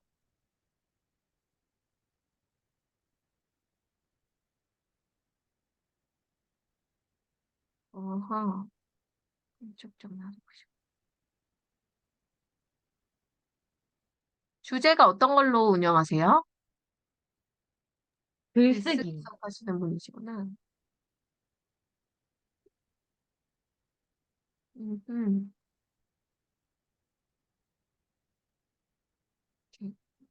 이번에 블로그 하시면서 뭐가 어려우셨어요? 노출이나 이런 부분들이나 뭐 필요하셨던 부분들. 일단 블로그 자체를 또 처음 하다 보니까 네. 기본적인 것부터 좀 배우고 싶어가지고 지인 추천으로 듣게 됐어요. 네. 네. 그러시구나. 그럼 이번에 하시면서 이제 글을 처음 쓰시는 거죠? 블로그는, 네네. 글을 글쓰기는 원래 써, 처음 하시니까 뭐 글 쓰신 거는 오래되신 것 같고, 그죠? 네. 그럼 제가 기초적인 걸 좀 얘기를 드릴게요. 우선은 블로그는 어떤 부분들이 있냐면 키워드가 가장 중요하다라고 생각하시면 돼요. 근데 이제 그거를 왜 이렇게 얘기를 드리냐면 사실은 블로그를 하는 이유에 대해서 다시 돌아보면 우리가 뭔가에 글을 클릭하게 되잖아요. 이렇게 검색하게 되잖아요. 예를 들면 내가 글쓰기 수업.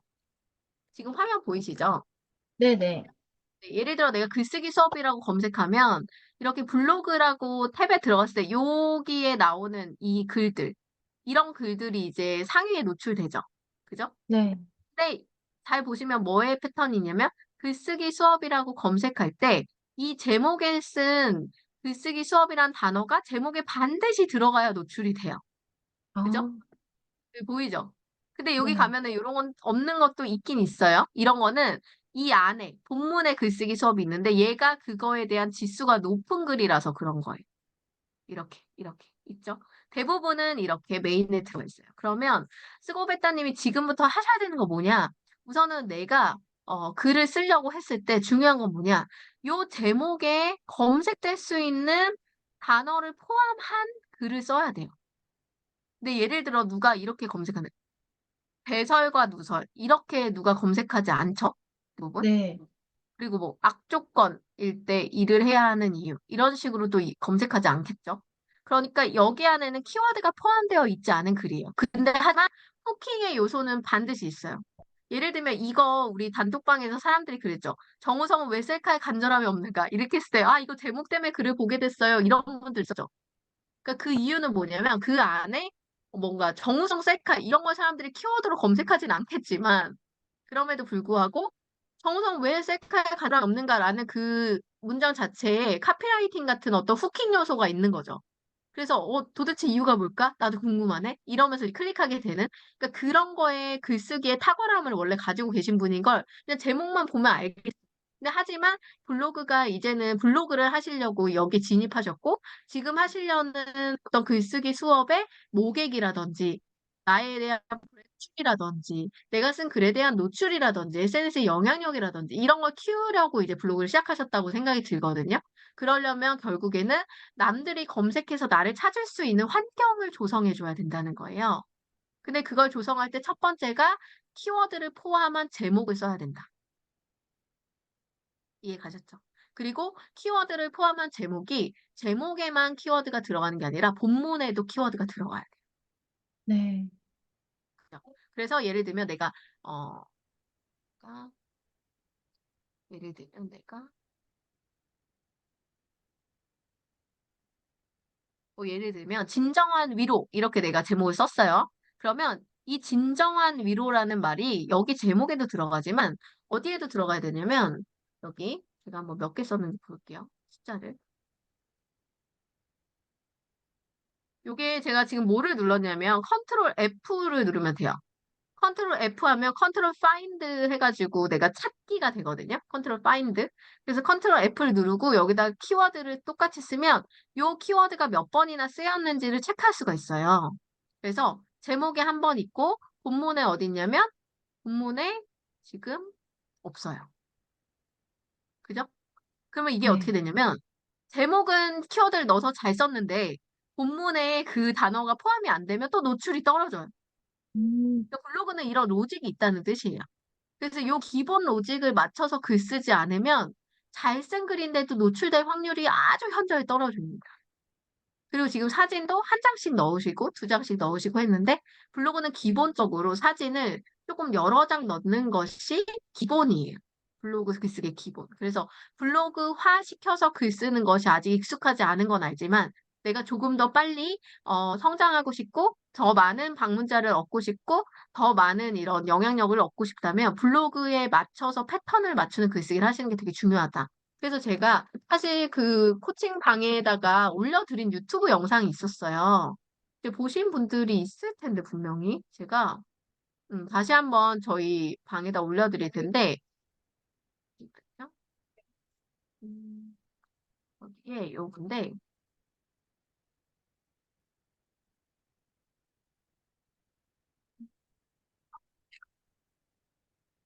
이런 식으로 제가 이렇게 기본적으로 어떻게 쓰면 좋은지에 대한 기본 강의를 제가 만들어가지고 무료로 오픈을 해드렸거든요.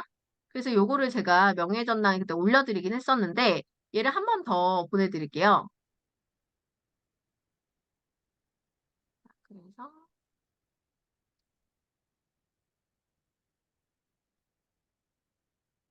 그 링크를 보시고 나중에 이제 숙지해서 공부하시면 훨씬 더 도움이 되실 것 같아요. 그러니까 올려드리도록 하겠습니다. 여기 명예전당방에 한 번 더 올려드릴게요.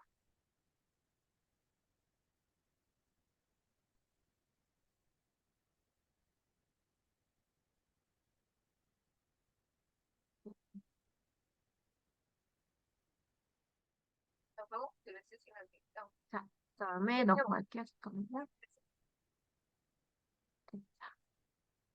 자, 그래서 그 부분, 이게 이제 아주 기초적인 거긴 한데 사실은 제일 중요해요. 근데 우리가, 계속 블로그가 기초를 다지지 않고 글 쓰면 글은 계속 쓰는 것만으로 영향력이 커진다고 생각하면 오산이라는 거죠.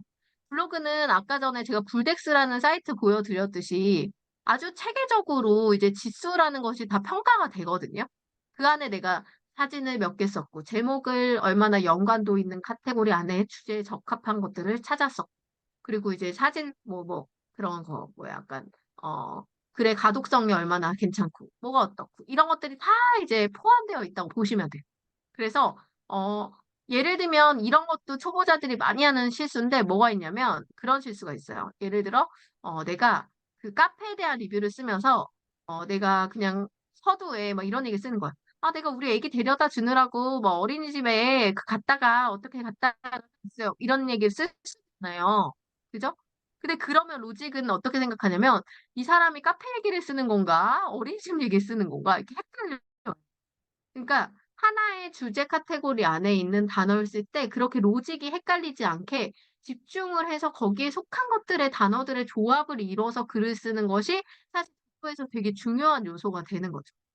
그래서 이런 부분들을 지켜나가는 게 결국에는 이제 중요한 요소라고 보시면 되거든요. 말씀하시는 이제 그 분은 이제 글은 기본적으로 너무 잘 쓰시는데 문제는 블로그화 시켜서 쓰는 것에 대한 습관이나 패턴이 없으시기 때문에 이제는 그 블로그화 시켜서 쓰는 글에 대한 어떤 그 기본기를 갖추시는 게 좋다.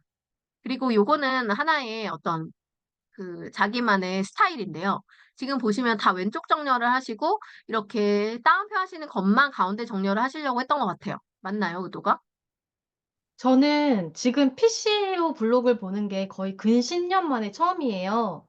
아, 모바일로만 또 블로그를 보고, 네. 그래서 지금 이렇게 제가 의도적으로 한 건 아니었어요. 아, 그래요? 그래서 이것도, 이거, 만약에 의도였다면, 그냥 이거 계속 유지하는 게 맞는 거예요. 음.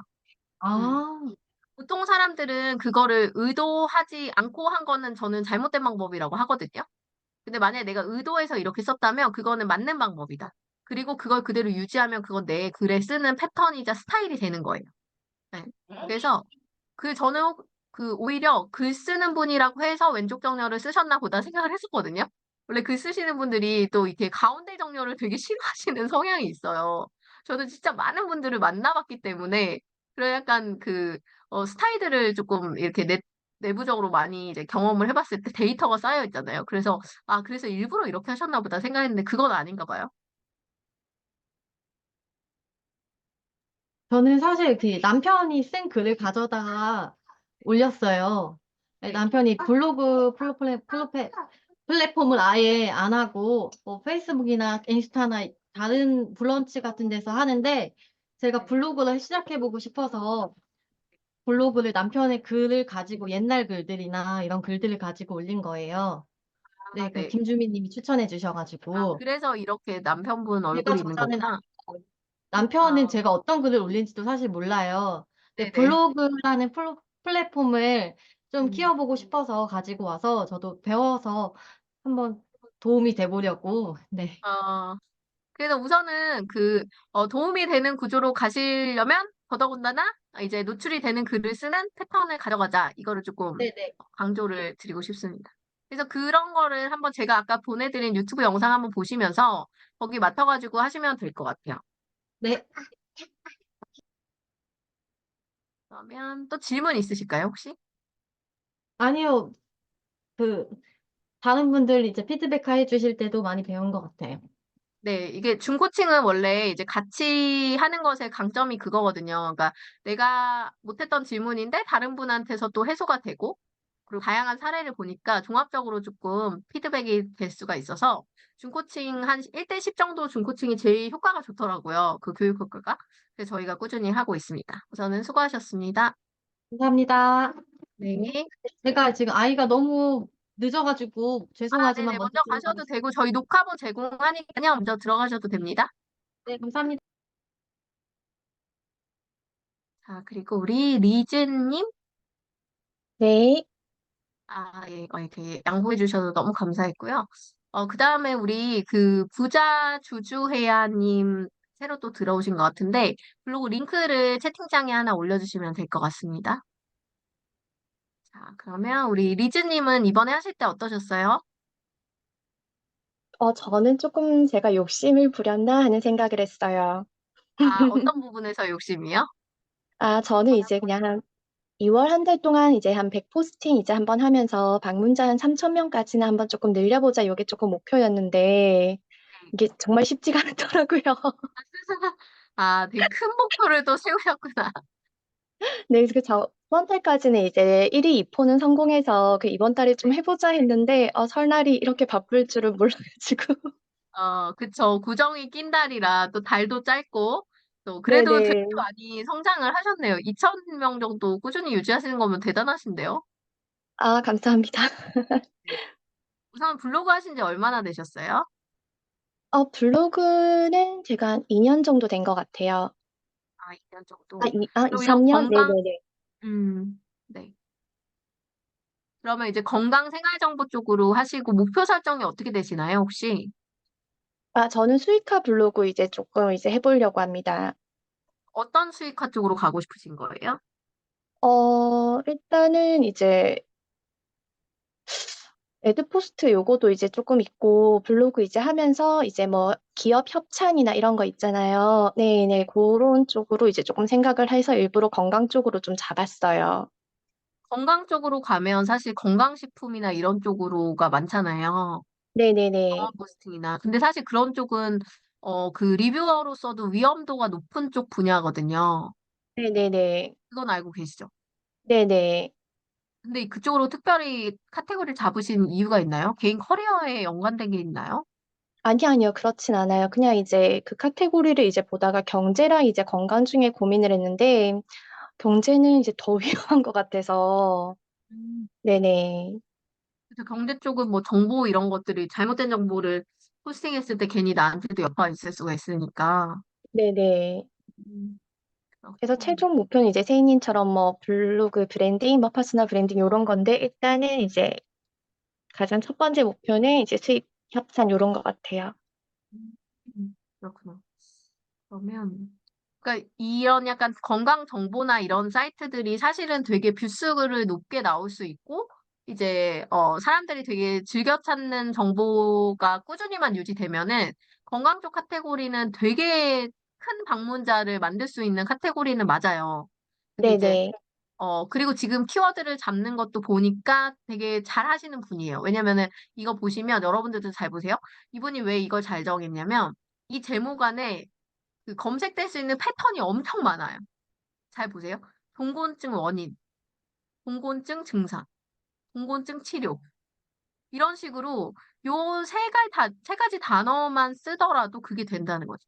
그래서 제목 안에서의 패턴을 가지고 그 제목의 패턴을 이 본문에도 똑같이 동곤증 증상, 동곤증 그 원인, 동곤증 치료 이런 단어를 안에다가 포함하고 그거에 대한 것들을 여기 정리를 잘 해줘서 썼다면 그거는 되게 이제 검색 노출에 도움이 되면서도 사람들이 필요한 정보가 담겨 있고 또 니즈가 있는 제목일 수 있는 거예요. 그래서 요런 내가 모르는 지식이어도 이런 건 사실 검색해서 찾을 수 있는 부분들이잖아요. 네, 네네. 그러니까 이제 그러니까 방문자 수를 늘리는 데는 되게 유용하게 잘 쓰신 제목이라고 할 수 있죠. 근데 이제 여기 보니까 해시태그의 중요성은 아직 모르시는 것 같아요. 그러니까 해시태그는 사실 해시태그를 안 쓴다고 상위가 안 되진 않거든요. 근데 이 네. 해시태그만으로도 영향력이 있어요. 그러니까 어떤 거냐면 해시태그를 포함해서 여기다 글을 쓰면요. 모바일로 글을 볼 때 그 밑에 이 키워드를 가지고 쓴 다른 사람 블로그의 글이라는 파트가 있어요. 해시태그가 있어요. 아, 그래서 그러니까 남의 글 밑에 해시태그가 같은 사람들 글은 밑에 추천이 떠요. 이해 가시죠? 그러면 그렇게 네네. 추천이 뜨면은 내가 꼭 상위가 안 됐더라도 딴 사람이 쓴 상위 글 밑에 최신 글이어도 해시태그로의 영향력만으로 내가 계속 연관글로 뜨는 거예요. 어딘가에. 그래서 네네. 여기에다가는 똑같이 동곤증 원인, 동곤증 이유, 뭐 동곤증 치료 뭐 이런 식으로 이제 해시태그에 정보를 적어주시는 게 되게 중요한 거죠. 음. 그리고 그 에드포스트는 그래도 다른 분들보다 수익이 높을 것 같아요. 실제로 네. 여기에 이런 식으로 광고가 들어가니까 이런 거 글을 썼을 때 여기에 광고 붙는 것들이 사실 영향력을 주잖아요. 그래서 그쪽으로도 수익을 쏠쏠하게 가져가실 것 같다는 생각이 들긴 하지만 실질적으로 이렇게 가신다고 하면 에드포스트 수익으로는 문제가 없어요. 근데 제가 우려하는 건 뭐냐면 이제 건강식품이나 이런 것들은 사실 위험성이 되게 많거든요. 그리고 이제 그런 쪽이 가장 광고가 많기도 하고 그래가지고 그런 거는 조금 이제 완전 브랜드 있는 것들 위주로만 하셨으면 좋겠어요. 근데 누가 아, 봐도 네네. 이상 없을 것 같은 막 뭐 그런 약간 그 뭐야 회사들 삼진제약 뭐 이런 것처럼 어디 누가 들어도 다 아는 데들 뭐 이런 것들을 좀 갈 수 있게 가시되 지금처럼 정보성을 가져가시면서 에드포스트로 수익을 연결하는 거는 좋은 방법이다. 그렇게 얘기 드릴 수 있을 것 같아요. 네네. 그리고 구체적으로 질문이 혹시 있으실까요? 아, 제가 예전에는 이제 서로 이웃이랑 뭐 이웃 이렇게 소통을 좀 많이 했어요. 그냥 뭐 댓글 달면 이제 뭐 대댓글도 달고 그쪽 이제 다른 그 댓글 다신 분 홈페이지도 이제 방문해서 이제 네. 했는데 이게 방문자 체류 시간을 제가 봤는데 이게 통계에서 기타가 이제 가장 한 3분, 2, 3분 이렇게 되고 서로 이웃이랑 이웃은 오히려 뭐 1분도 안 될 때가 더 많더라고요. 네. 네, 그래서 지금 그래도 댓글은 제가 따로 이제 방문하거나 이러지는 않고 있거든요. 근데 이게 뭐 네이버 블로그 지수나 이렇게 영향이 좀 안 좋을까요? 사실 이웃 방문은 지수랑 전혀 영향이 없어요. 아, 되게 네네. 놀랍겠지만. 그러니까 이게 남들이 오해하는 부분들이 있는데, 뭐, 이웃 자주 주고받고 댓글 많이 주고받아야 그 약간 블로그 상위가 잘 갈 거라는 생각을 할 수 있거든요. 근데 그렇진 않아요. 네네.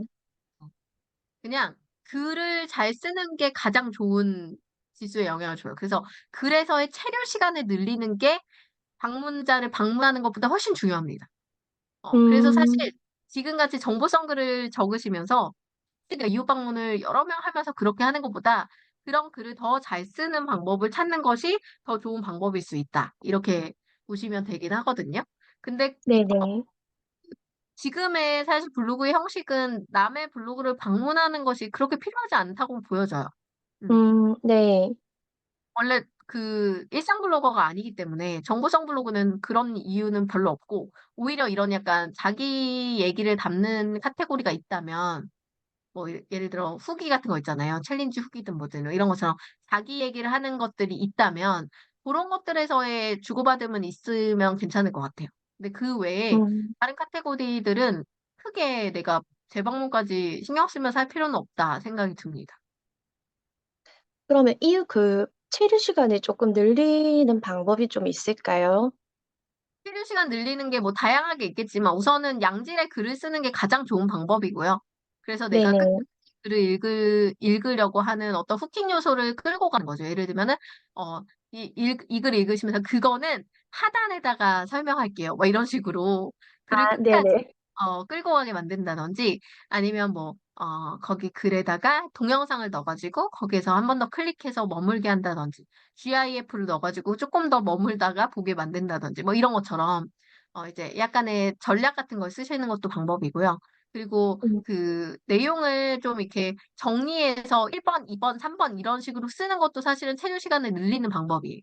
예를 들어서 내가 위에서 자, 제가 이렇게 뭐 예를 말할 때도 똑같아요. 제가 앞으로요, 책을 잘 읽을 수 있는 세 가지 방법을 알려드릴게요. 그러면 사람 심리가 어떠냐면 1번, 2번, 3번은 꼭 들어야 돼. 이런 심리가 있어요. 그래서 아, 내가 맞아요.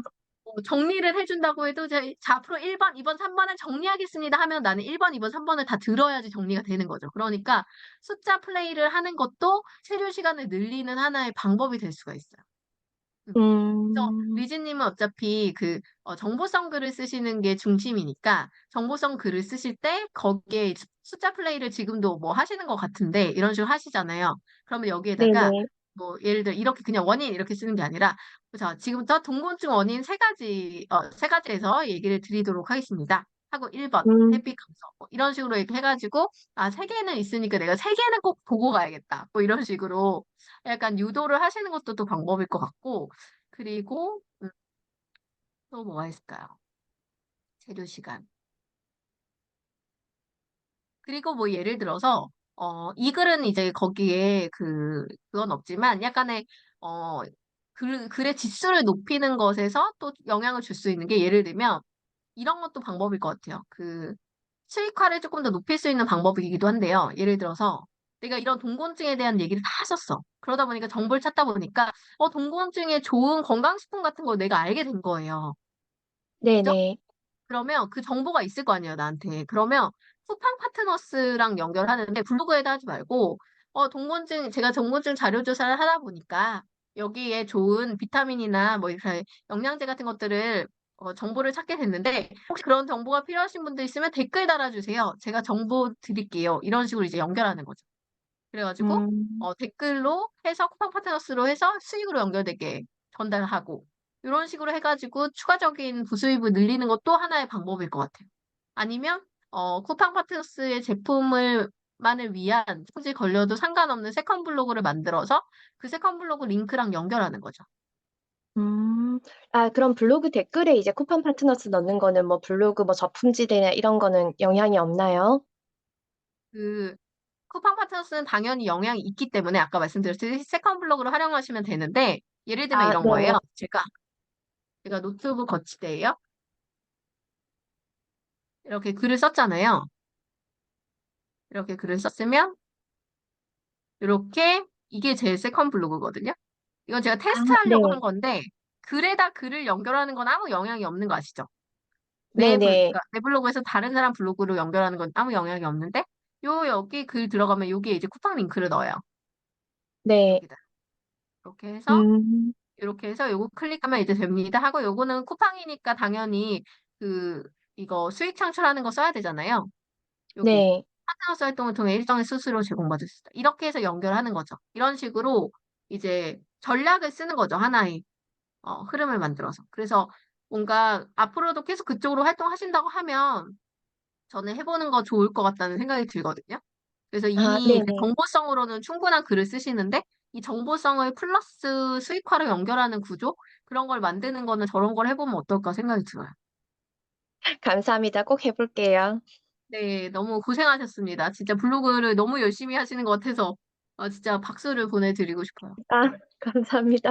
네, 저희 또 명예전당에서 다양한 수익화 활동의 기회들을 드리고 있어요. 그런 것도 적극적으로 참여하시면은 또 저희 안에서도 또 수익을 만들어 가실 수 있을 것 같습니다.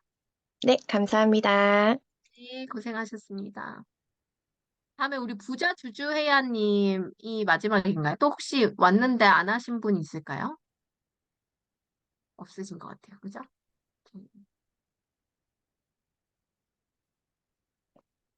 그러면 한번 들어가 보도록 하겠습니다. 마이크 키실 수 있나요? 우리 부자 네. 주주회야님. 네, 좋습니다. 자, 매일 주식 분석 부자 주주회야 하셨어요. 경제 블로그인가요? 네. 음, 이거 블로그 하는 목적이나 이런 부분들은 어떤 건지 여쭤봐도 될까요? 아, 예전에 그 주식 책이랑 네, 강의랑 이런 목적으로 이제 네, 블로그를 시작한다고 해서 챌린지 한번 했었거든요. 네, 그때 이제 대표님이 그 블로그 디자인이 좀 네, 더 그 주식을 하는 사람처럼 객관적으로.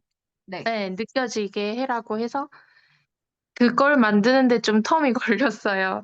그 다른 업도 하고 있고 해서 아, 그래요? 그냥 쉬다가 음, 최근에 다시 디자인을 해서 그 시작을 하게 됐는데, 네, 일단 한 단계 한 단계 해야 할 것 같은데, 네, 이제 그 매일 제가 장마감 분석해가지고 글을 올리려고 하는데, 네. 사실 그게 진짜 시간이 많이 걸리더라고요. 많이 걸리죠. 그냥 혼자 분석하는 거랑 글을 쓰려고 하는 거는 정말 다르더라고요. 맞아요. 그래서 이제 같은 경제 블로거들 보니까 뭐 하루에 두세 개씩도 막 쓰고 하시는 분들은 네, 어떤 분들은 챗GPT를 써가지고 막 이렇게 하시는 건가 싶을 정도로 이게 인간의 언어는 좀 아닌 것 같고 근데 아, 내용은 풍부하고 그 어, 이제 그런 거를 보면서 조금 아 이거 블로그를 계속 해야 되나라는 생각이 좀 드는 거예요. 음, 네, 이제 그래도 저를 알리기 위해서는 어떤 SNS 채널이 필요한데라는 생각에 일단 다시 시작하고 챌린지 하게 됐어요. 우선은 저는 이렇게 생각해요. 그러니까 장마감 분석이라는 이 자료가 네. 나의 영향력이나 이런 네. 부분, 다른 사람들이 필요한 요소에서 어떤 게 필요할까라는 생각이 살짝 들었어요, 저는. 왜냐면, 어, 물론 이게 계속 정리돼 있으면, 누군가 그때 정보가 필요하면 찾아볼 수 있겠지만, 사실은 이거는 누구나 볼 수 있는 정보를 정리해 놓은 거나 마찬가지잖아요. 근데 오히려 여기의 포인트에서 더 중요한 거는, 아까 볼 때, 예를 들어 이런 거. 예를 들어서, 이런 게 있었는데, 이게 왜 뭐 2차 전지 관련주 상승이 있었다. 근데 2차 전지 상승의 관련주가 있었던 거에 대한 이유를 정리해 주는 게 더 맞지 않나. 근데 이 그러니까 한 수치를 종목에 보여주는 대한 것, 네. 그러니까 수치를 보여주는 건 내가 주식 사이트 들어가면 언제나 볼 수 있는 거잖아요. 네. 그죠? 근데 네. 이거에 대한 이유와 그거에 대한 근거를 담아주면, 부자 주저야님이 진짜 뭘 알고 하시는 분이구나. 막 이렇게 약간 신뢰를 가질 것 같은데, 그냥 이걸 정리하는 느낌으로 되면은 그냥 누구나 볼 수 있는 수치를 그냥 그날그날 정리해서 자기가 기록하는 뭔가 약간 메모장 같은 느낌밖에 되지 않는다는 생각이 드는 거죠. 그래서 네. 여기서 넘어가려면 결국에는 나는 내가 가진 정보로 누군가에게 어떤 도움을 줄 수 있을까? 예를 들면 이렇게 되는 거죠. 예를 들면 2차 전지 관련 상승 이유. 뭔지 아시겠죠? 그러면 그게 이제 나노 신소재가 급등했고 여기에서 이런 걸로 상승했다. 그러면 그거에 대한 관련 기사, 그거에 대한 관련 이슈 이런 게 정리되는 게 훨씬 좋은 거죠. 그리고 그거랑 관련된 나노 신소재에 관련된 뭐 주식은 요런 부류의 종류의 주식이 있어요. 이걸 또 다시 정리해주고. 네. 그거를 사람들이 더 원하는 정보가 아닐까 생각이 들거든요. 어떠세요? 그런 것 같아요. 제가 그쵸? 생각하고 있던 부분들인데, 네. 그게 맞는 것 같아요.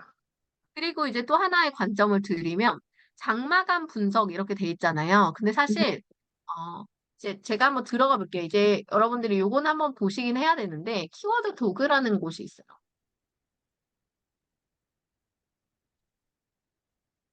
이제 이렇게 가면 안 되고 네이버 검색 광고 들어가시면 키워드 도구라고 있는데 네이버 검색 광고고 searchad.naver.com이라고 검색하시면 되거든요.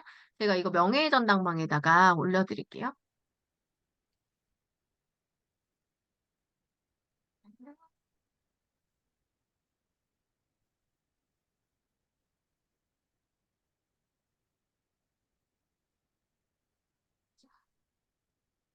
여기 가시면 이제 메인에서 인증 절차 간단하게 하시면 키워드 도구라고 나옵니다. 이제 이 키워드 도구에서 여기에 예를 들어 장 마감 분석이었죠. 네.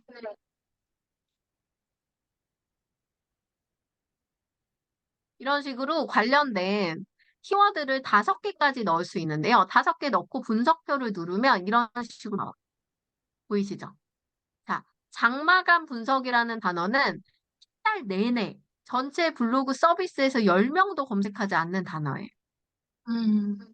그러니까 뭐라고 해야 되냐면 아까 말씀드렸죠. 앞에 코칭에서 들으셨을 텐데 제목에 검색될 수 있는 키워드를 포함한 문장을 써야 되는데 여기서 검색될 수 있는 건 장마감 분석밖에 없어요. 근데 장마감 분석이라는 걸 실제로 까봤더니 이 실질적인 수치가 한 달에 10명밖에 보지 않는 키워드예요. 네. 그러면 내가 이거를 쓰는 것에 의미가 얼마나 있을까?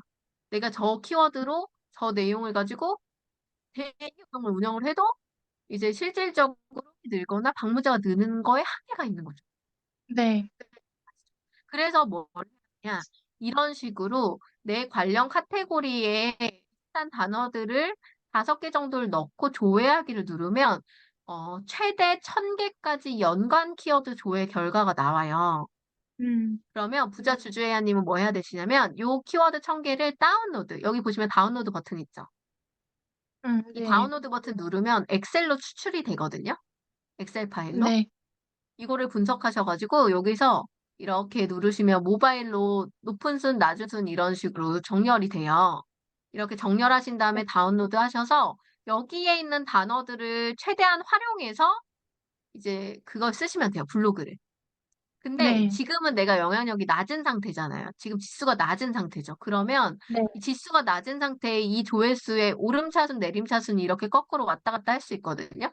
요거를 이제 순서대로 나열을 하시고, 처음 글 쓰실 때는 아무리 높아도 1000뷰 이하로 글을 잡는 거예요. 제목은. 이해 음. 가시죠? 네. 네. 그래서 예를 들면 요런 거 뭐 주식 투자 정보, 주식 공부하는 방법 뭐 이런 거 있죠. 네. 이런 식으로 1000뷰 이하의 아주 작은 키워드지만 누군가 검색했을 때 나를 찾을 수 있는 단어들을 포함한 제목과 글을 써주시는 거예요. 그런 음. 식으로 이제 카테고리의 중심 단어를 땅 따먹기 하듯이 하나하나 이렇게 먹어가는 거죠, 땅을.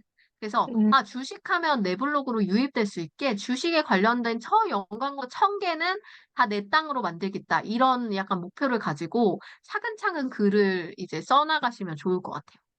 네. 이게 조금 약간 핵심적으로 필요한 내용인 것 같거든요. 근데 네, 가장 맞아요. 중요한 거는 항상 그거예요. 그러니까 소비자의 관점, 그러니까 고객의 관점, 방문자의 관점. 방문자가 와서 이걸 왜 읽어야 될까라고 했을 때 내가 대답할 수 있어야 돼요. 음. 그러니까 예를 들면 제가 묻는 거죠. 이거 주식 사이트 가면 이거 똑같은 거 저도 볼 수 있는 거 아니에요? 음. 저 이거 왜 읽어야 되죠? 이렇게 내가 물어보는 거예요. 예를 들어. 그때 왜냐하면 하고 내가 답변할 수 있는 글이어야 된다는 거죠. 그런 음. 글이 좋은 글로 판단될 수 있는 확률이 아주 높아요. 근데 아까 네. 말씀드렸듯이 만약에 주재현님이 여기에 이런 거를 쓰신 것만 보고도 이런 걸 알고 쓰시는 분이구나라고 저는 느낌이 왔단 말이죠. 근데 음. 내가 궁금한 건 그러면 나노신소재 이거랑 관련된 주들이 있다는데 관련 주가 뭐고 왜 그거에 대한 어떤 이슈가 있었고 그 이슈에 대한 기사는 어디서 찾아보고 어떻게 찾아보고 그거에 대해서 어떻게 분석하고 공부할 수 있을까? 차원에 이런 이슈를 내가 예측하려면 어떤 방법이 있을까? 저는 이런 게 궁금한 거예요. 네. 음. 그러니까 그런 걸 알려줄 수 있는 사람이 되면 이 블로그에 오는 목적이 생기는 거죠. 네. 네. 조금 이해가 가셨나요? 네. 네. 도움이 좀 되셨으면 좋겠습니다. 자, 네, 그래서 감사합니다. 지금 한 1시간 반 정도 이제 시간이 거의 흘렀는데요. 지금 아직 코칭 못 받으신 분이 있을까요? 저희 지금 리스트 안에는 다 하신 것 같은데, 다 하신 것 같죠? 네, 좋습니다. 그러면 오늘 이렇게 코칭은 마무리할 건데, 저희가 또 만난 기념으로도 간단하게 단체 사진 하나 찍고 마무리를 하도록 하겠습니다. 그 인증샷을 항상 찍어가지고, 네. 카메라 또 앞에 두시고, 카메라 켜실 수 있는 분들만 켜주시면 됩니다. 네. 스벤님, 우리 단체 사진 한 번만 찍고 질문할게요. 찍기로 해서 지금 켜놨으니까. 하나, 둘, 셋. 네, 좋습니다. 네, 질문하셔도 됩니다. 스벤님, 질문하셔도 돼요.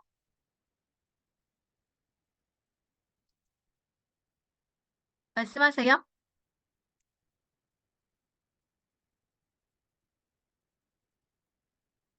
사진 올릴 때 핀터레스트에서 사진 찾아 올리는데, 근데 사실 블로그에서 제일 중요한 건요, 그 중복 이미지를 안 쓰는 게 제일 좋아요. 그래서 그 핀터레스트 사진 찾아서 절대 올리지 마시고요. 그나마 안전한 방법은 뭐냐면, 드릴게요. 이 블로그에 보면은 이 글쓰기에 들어가시면 여기 글감이라는 게 있어요. 여기 들어오시면 우측 보세요. 우측에 저장 버튼 밑에 보면 글감이라고 있죠.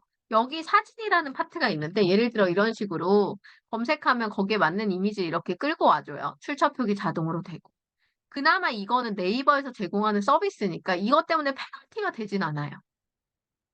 그래서 허운 이미지를 쓸 때는 무조건 저 방법을 써야 되고 핀터레스트 다운받아서 일로 무료 이미지 가져와서 쓰는 건 절대 비추. 하지만 이렇게 생각하시면 돼요. 저렇게 글감에서 모바일에서도 있습니다. 글감에서 나는 따다가 쓴 이런 공짜 이미지를 썼어. 근데 누군가는 이걸 직접 찍었어. 그러면 로직이 직접 쓴 글을 쓴 사람과 이렇게 따와서 쓴 사람을 비교한다면 누굴 더 높은 점수를 줄까요? 당연히 이제 직접 찍은 사진을 쓴 사람을 높은 점수를 줍니다. 그래서 이에요 이거는.